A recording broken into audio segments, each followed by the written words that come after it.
நம்ம இந்தியாவுல இருக்க ரொம்பவே கொடூரமான 2 பாம்புகள். அதுல நம்பர் 1ல சொல்ல போற பாம்பை எங்கேயாவது பாத்தீங்கன்னா தயவு செஞ்சு அங்கிருந்து ஓடிடுங்க. ஃப்ரெண்ட்ஸ், போன வீடியோவில் நம்ம சேனலோட மானிட்டைசேஷன் திடீர்னு கேன்சல் பண்ணிட்டாங்க. திரும்பவும் மானிட்டைசேஷன் அப்ளை பண்றதுக்கு இன்னும் ஒரு நாள்ல 800k வியூஸ் வேணும்னு சொல்லியிருந்தேன். பட் அந்த டைமுக்குள்ள அந்த வியூஸ் ரீச் ஆகல.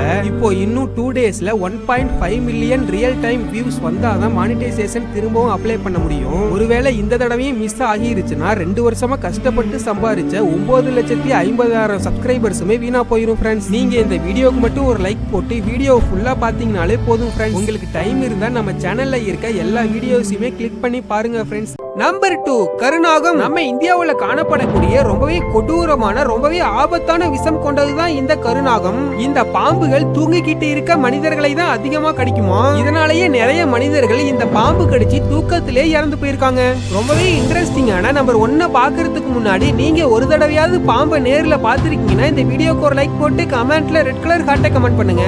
இல்ல நான் பாம்பையே அடிச்சு கொண்டிருக்குன்னு சொல்றவங்க இந்த வீடியோக்கு ஒரு லைக் போட்டு கமெண்ட்ல ப்ளூ கலர் ஹார்ட்டை கமெண்ட் பண்ணுங்க. Number 1, Russell's viper. நம்ம இந்தியாவுல அதிக மனிதர்கள் இந்த பாம்பு கடிச்சுதான் இறந்து போயிருக்காங்களாம். ஏன்னா இந்த பாம்புகள் அதிகமா மனிதர்கள் வாழ்ற பகுதியில தான் வாழுமா.